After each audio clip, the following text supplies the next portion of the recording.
बिस्मिल्लाहिर्रहमानिर्रहीम। इय्याका नअबुदु व इय्याका नस्तईन। मेरे पाकिस्तानियों, ये जो पिछले हालात हुए, अफसोसनाक हालात, इसी वजह से मैंने फैसला किया कि मैं आपके सामने आऊं। लेकिन सबसे पहले हमारा वो वाहिद मुल्क है जो इस्लाम के नाम पे बना था। इसका नारा क्या था? पाकिस्तान का मतलब क्या? ला इलाहा इल्लल्लाह। इस मुल्क के जो लोग हैं, और मैं सारा पाकिस्तान फिरा हूं, चाहे वो गुनाहगार हों, चाहे वो अपने दीन पे सही अमल करें या ना करें, लेकिन हमारे नबी सल्लल्लाहु अलैहि वसल्लम लोगों के दिलों में बसते हैं। इसलिए जब भी कहीं भी दुनिया में उनकी शान में किसी किस्म की गुस्ताखी होती है तो हमें तकलीफ मिलती है। लेकिन क्योंकि मैं दुनिया फिरा हुआ हूं, सिर्फ हमें नहीं तकलीफ मिलती, जो भी जहां भी दुनिया में मुसलमान बसता है उन सबको तकलीफ होती है। अब पिछले और ये जो अफसोसनाक हालात हुए, इस जमात ने ऐसे लगा ऐसे कि उनको शायद बाकी पाकिस्तानियों से ज्यादा प्यार है अपने नबी से। देखें, वो जो टीएलपी का जो मकसद है, जिसकी वजह से वो लोग बाहर निकाल रहे हैं, मैं आपको यकीन दिलाता हूं कि वो ही मेरा मकसद है, वो मेरी गवर्नमेंट का मकसद है। हम भी उन्हीं की तरह चाहते हैं कि दुनिया में किसी मुल्क में हमारे नबी की शान में गुस्ताखी ना हो। सिर्फ हमारा तरीकाकार फर्क है।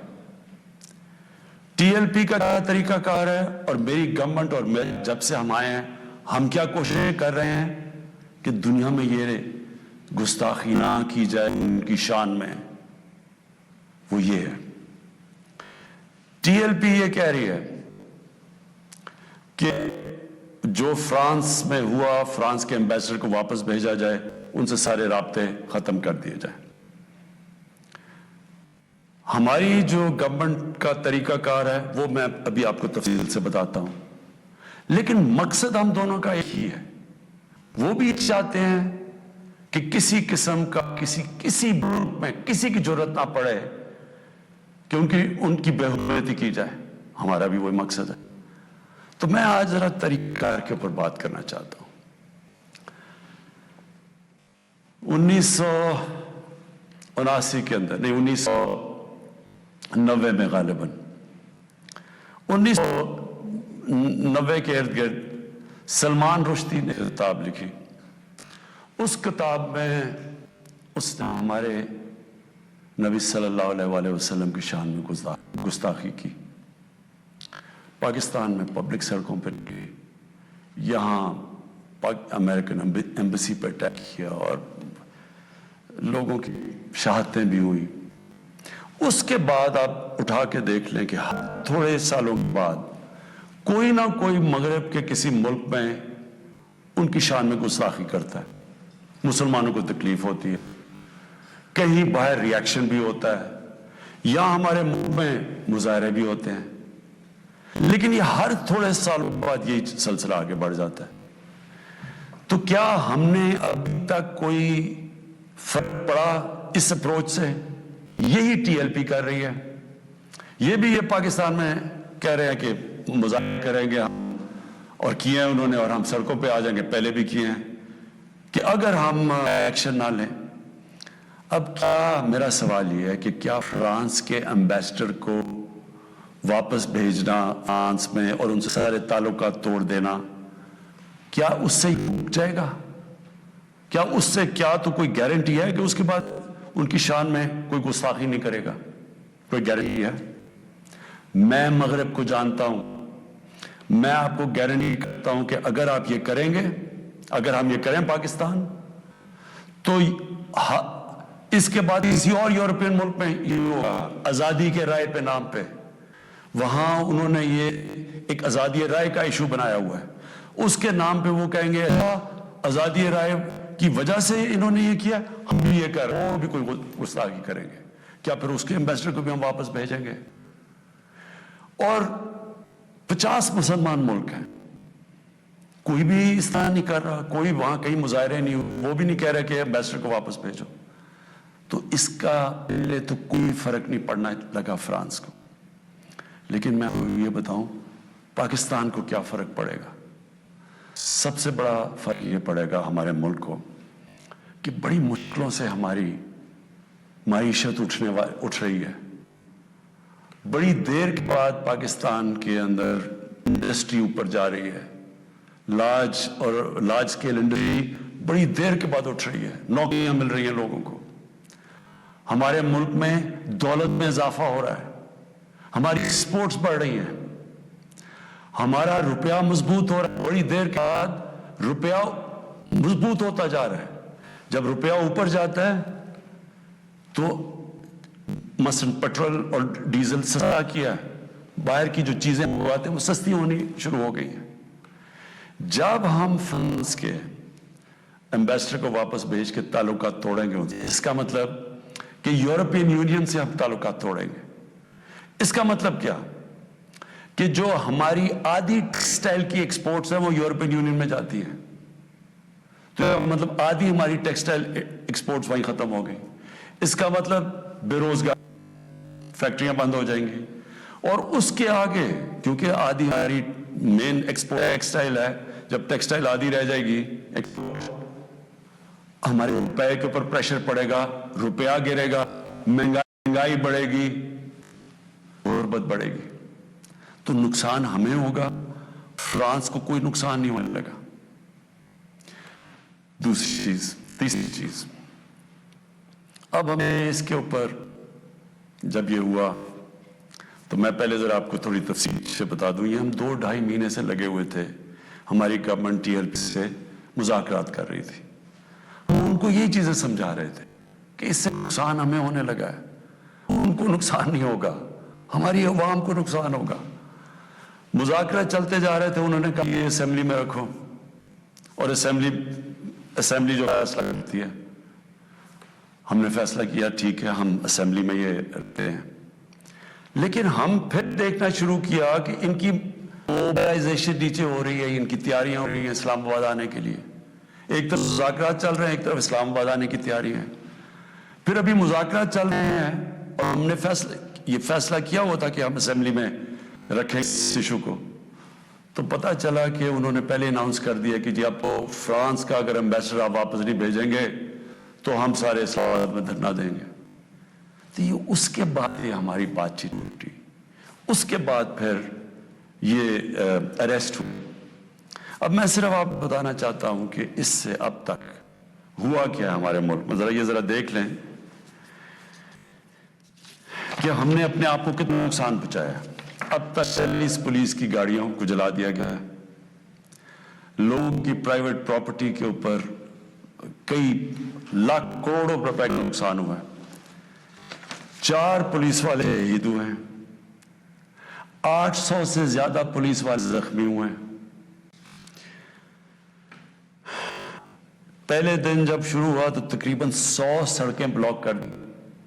उससे जो आवाम को नुकसान हुआ, उससे कई जो ऑक्सीजन के सिलेंडर्स नहीं जा रहे थे, बेचारे जो कोरोना के मरीज हैं, उनमें अमवात हुई। और फिर बाहर से कूद पड़े लोग, हमारे पाकिस्तान के दुश्मन। अभी तक हमने जो 4 लाख ट्वीट्स को एनालाइज किया, उनसे 70% फेक अकाउंट से थी। मसलन प्रोपेगेंडा, जिस तरह यूरोपियन यूनियन की डिसइंफॉर्मेशन लैब ने जब बताया कि हिंदुस्तान की कुछ 600 साइट्स हैं, फेक साइट्स, मीडिया साइट्स, जिसे वो फेक न्यूज और प्रोपेगेंडा कर रहे हैं पाकिस्तान के खिलाफ। तो यहां भी पता चला कि 380 हिंदुस्तान के इंडिया के ग्रुप थे जो कि व्हाट्सएप से फेक न्यूज चला रहे थे कि सिविल वॉर होगी पाकिस्तान में। हमारी पॉलिटिकल पार्टीज, मुझे अफसोस से कहना पड़ता है कि वही JUI जो फजल रहमान की पार्टी, वो भी बीच में शामिल हो गई कि किस तरह गवर्नमेंट को डिस्टेबलाइज करें, मुल्क को नुकसान पहुंचाएं। साथ वो नून लीग। अब इनसे मैं पूछता हूं कि अब ये सलमान रुश्दी ने किताब लिखी थी तो नवाज शरीफ तो पहली दफा प्राइम मिनिस्टर बने थे, کتنی انہوں نے سٹیٹمنٹس دی, کتنی دفعہ انہوں نے کسی فورم میں کہا تھا کہ اس نے بڑا غلط کام کیا, مسلمانوں کے دلوں کو تکلیف پہنچائی ہے. کتنی دفعہ کسی بھی مسلمان ہیڈ آف اسٹیٹ نے کسی انٹرنیشنل فورم پہ اس پہ بات کی تھی, تو آج ان کے ساتھ مل گئے ہیں صرف اشار پھیلانے کے لیے. دیکھیں, اب یہ میں نے آپ کو بتایا ہے کہ ایک اپروچ ہے کہ اپنے ملک میں مظاہرے کرو, اپنے ملک کو نقصان کرو, کوئی فرق نہیں پڑتا فرانس کو, اچھا صرف واپس بھیج دو, کوئی فرق نہیں پڑتا. اب یہ سنیں کہ میری اپروچ مقصد تو ہمارا ایک ہی ہے. ہم کیا چاہتے ہیں کہ ہم یہ چاہتے ہیں کہ یہ جو ہر تھوڑے بعد ہمارے دلوں کو تکلیف پہنچائی جاتی ہے, اس کی دوسری اپروچ کیا ہے, یہ اب سنیں میری اپروچ کیا ہے. دیکھیں, میں پھر سے آپ کو بتاتا ہوں, مغرب کو میں سب سے بہتر سمجھتا ہوں, میری بڑی زندگی گزری ہے وہاں, میں ان کی سوچ کو جانتا ہوں. دیکھیں, سب سے پہلے جو کوشش کرنی چاہیے, جو ہم نے کی ہے, اور میں ابھی بتاتا ہوں ہم نے کیا کیا کوشش کی ہے.